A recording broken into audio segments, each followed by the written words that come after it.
Hey everybody, welcome back to the channel. I've got two budget-friendly mini batteries in front of me today. Two batteries equals double the fun, right? Well, I'm going to do a consistency check for GRNOE to see if these batteries stack up well against each other to make sure we have consistent results between each unit. So this will be a fun video and it's going to have a full test, teardown, and review as always. So let's get right into it.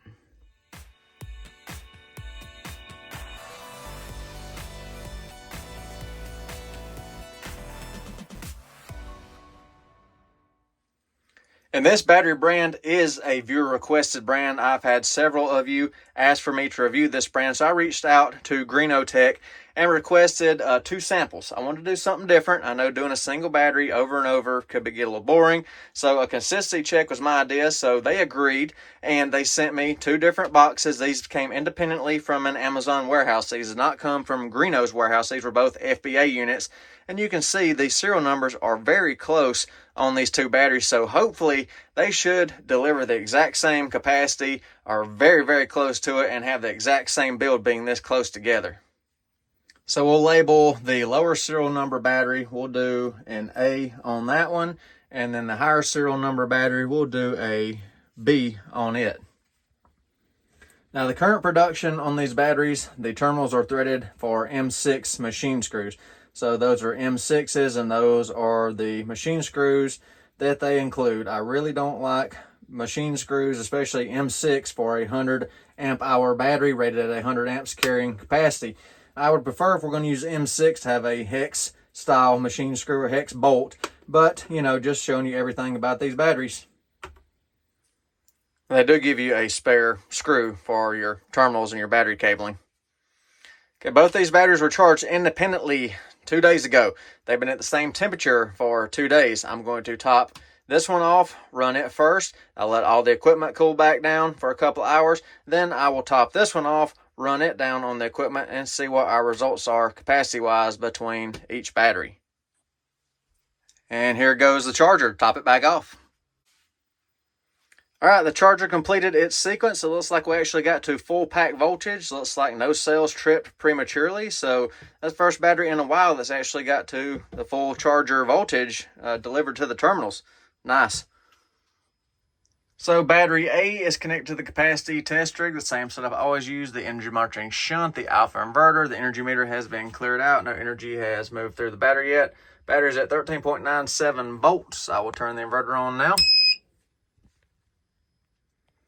And the load is going to be that charger charging back to my 12 volt rig to economize the energy, if you will. So here goes the load. So the load has stabilized around 53 amps. It'll stay between 53 and 55 for the duration of the capacity test on battery A. And our goal for the capacity test is, of course, 1280 watt hours. The machine screws will be okay for this 50 amp load. If I was running this at 100 amps, or well, if I was running anything much over 50, I would put something different on there. So just be aware that you may need to buy you some hex bolts on there instead of these Phillips style machine screws. Got them as tight as I could, but not as tight as I would like. So this one should take a couple hours. I will see you after a while. And the ambient temperature, 84.7 degrees. The meter and the batteries have been in the same location, so letting you know how warm the batteries are internally, because they've been here for 2 days. About to reach the rated capacity on battery A, so I'll film it live. There we go. We met rated capacity on unit A, still at a little bit over 12 volts, so we'll see how much more it's got. The voltage is starting to crash off on battery A, so just a little bit over 104 amp hours so far. I'll just film it live until we hit BMS cutoff or inverter cutoff.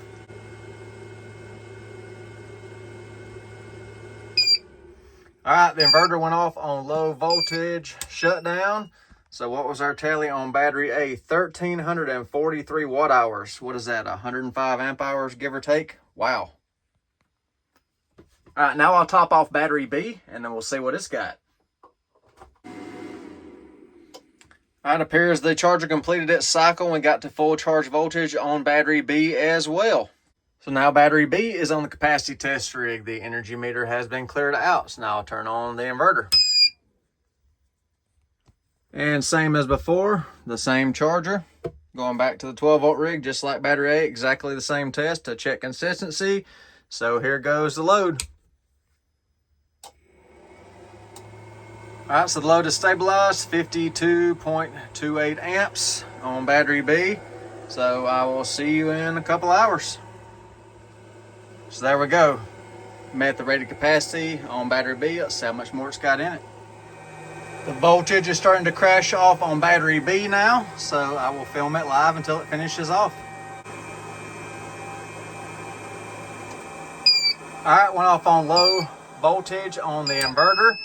1,347 watt hours on battery B. One thing is certain already, these batteries deliver consistent capacity results between two different units. Unit A, 1343, Unit B, 1347 watt hours, so 104.92 and 105.23 amp hours. So what comes with the little GRNOE mini battery? Well, you get the battery, you get 3 terminal bolts, and you get a very basic user manual.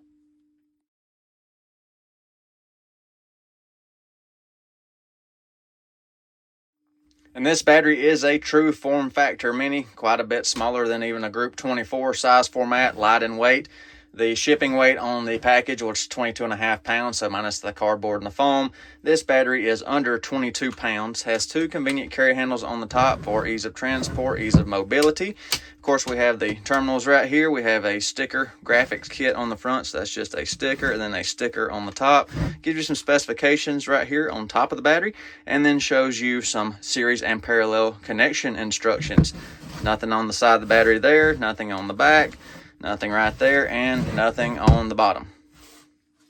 It's now time for the teardown portion of the video. I'm going to try to disassemble this GRNOE mini right here and check the BMS and the cells and all that good stuff, the wiring. Remember, by that instruction manual, there is no low temp charge protection indicated in the manual or on their advertising, but we're going to see what we find in here, so let me crack it open. So I got the lid most of the way off. As always, I saved the last little bit of glue so we can look at it at the same time together. So let me finish getting all this off, and we'll take a look at how this battery is assembled. There we go. All right, so now the rubber meets the road, and we're going to talk about detractors from this battery. Right off the bat, you may notice how small the leads are coming out of the battery. Those are 8-gauge wires. For a 100 amp rated BMS, that is totally inadequate. I don't know why they would use an 8-gauge wire for something that can deliver 100 amps. And another thing right off the bat, they're using Phillips screws right here, Phillips head machine screws, to hold down the leads to the pass-through terminals. And I bet if I was to put a little bit of pressure on these wires that they would move, almost guaranteed. So, yep, there we go. I've seen this time and time again. Why do we not torque and properly tighten our mechanical connections inside the battery? So, wow. I'm glad I only ran it at 50 amps. Do not run this battery much over 50 amps. Let's see if this one's a little bit loose. I'm having to put a little bit more pressure on it, but I can get it to move, so this one was extremely loose. This one was, I'll call this one adequate. Now we had some polyurethane style sealant right here, and you can see where the sealant, where they put it down and it kind of stuck to. So that's almost enough right there to not recommend the battery. And what's even worse, we weren't even making full contact on the pass-through. Look at that. The heat shrink was partially blocking some of the terminal. That's even worse. And the BMS is apparently a no-name BMS. There is a trace right there where there was a sticker at some point. I will see if I can find a part number on here and maybe reference the manufacturer, but no identifying marks on there at this time. As you can see how the balance leads are connected. We don't have any negative temperature coefficient sensors on here. I do see a lead for a bimetallic thermal switch right here, so it appears, yes, there is no low temp protection on this battery whatsoever. I don't see any indicator that that's going to be present, so that's just a high temp cutoff right there. So with much persuasion, I got the cell group out of its miniature case there. You can see the copious amounts of sealant that they use to hold the pack down in there. Now on this board right here, I did find a number on the side right here. So if you look down in there, SWX. So I'm thinking that may be a Shenhua board. I've seen this in another small battery, a little 50 amp board. And if memory serves, that is Shinwa. With no specifications, I'm going to try to look up this part number and see if I can find the actual current rating on this board. I mean, it's pretty decent sized board, but you know, we don't have the supporting components to handle probably what this board can do. And there's no temperature protection built into the board itself. It's relying on this external bimetallic switch right here. So for any overheat condition, it's just referencing this little switch right here, and that is just a switch. It's got a set of contacts in there that just open and close. If it gets too hot, the contacts open up and it shuts it down. And if you look right there, it is a 75-degree C switch. A lot of the other batteries use a 60-degree C switch, so this one's on the higher end. And we do have a layer of epoxy board between the BMS and the cells themselves, so no rubbing or anything will go on there. And then between each cell is a sheet of epoxy board as well. And we got one layer of fiber tape holding the cell pack together, and it's relying on the foam in the case to keep everything together, along with all the copious amounts of sealant. And on the terminal side of the cell pack, you can see where I've been scratching right here to see if I can identify if that's pure copper. Well, it's copper-ish.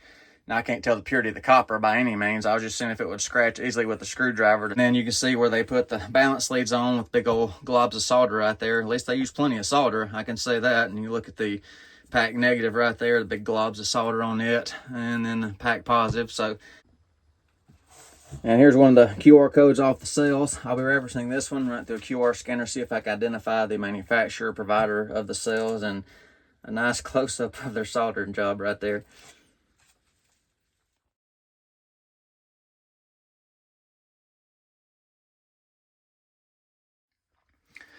So if you saw from that slide and screenshot, these cells are made by RJE Tech. 102 amp hour rated cells, so that's why this battery easily got around 105 amp hours and recent production on the cells. So, you know, that is a positive. And I've never heard of RJE Tech cells before, so I have no idea of the track record, longevity, you know, anything like that. And then the bad thing might not have any reference data for the BMS right there, no actual verifiable data. You know, I have no idea where this thing would trip at in an overcurrent situation. It may be like some of the sci-hang boards where it'll carry 200 amps for 10 minutes until the high temp sensor gets or something like that. And if that was to occur with these little wires right here, yeah, that's probably not going to be good for you. I mean, their specification says 200 amp for 3 seconds. I mean, knowing that these wires are this small, I could hook this to a 3 kW inverter and try that, but knowing those wires are that small, what's the purpose? You know now, you've seen this battery, you know not to run this battery hard. Not going to do a high temp because it's a 75-degree bimetallic switch. They're almost fail-safe, so we're not relying on the board with a sensor and a calculation. It's just a mechanical switch, so that's it for this battery. But I want to see if the wires are loose in this one too, so bear with me. All right, and battery B. Save the last little bit of glue just for you, so let's look at B and see if they look similar, which they should.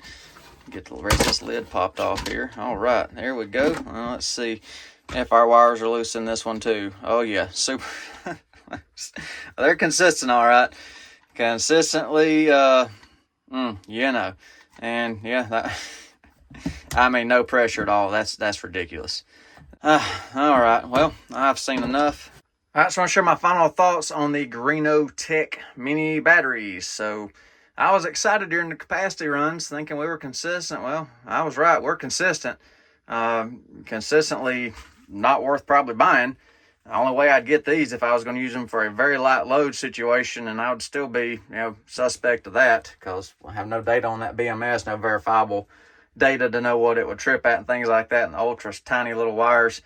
I think this is the smallest wiring I've seen in any 100 amp hour or 100 amp rated battery. I've got some 50 amp hour, 50 amp rated batteries that's got 8 gauge wires in them for reference.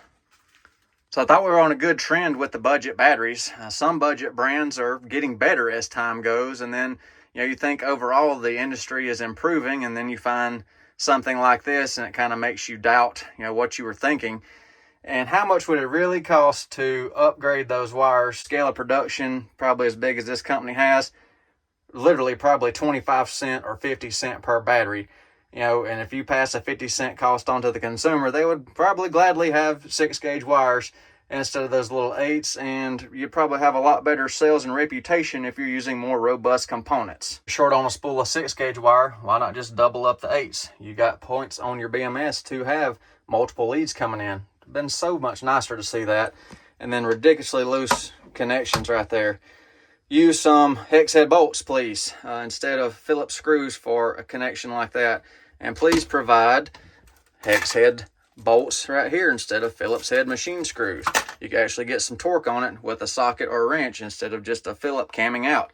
So at current configuration, I cannot recommend this battery whatsoever. There's better options. I'll have some better options in the video description with full teardown reviews, video links in there as well for your reference, so you can compare, different brands of batteries around the same price point. But anyhow, let me know what you think about the GRNOE batteries. Is this something you would buy or something you would avoid? I always like seeing your thoughts and feedback in the comment section. Hope you enjoyed the video today. Thank you for watching. I hope you have a good day. Y'all take care. Be safe. See you on the next one. Special thanks to GRNOE for providing these battery samples for testing and evaluation. Y'all got some stuff to work on. Watch the video and you'll see what you need to fix. Thank you.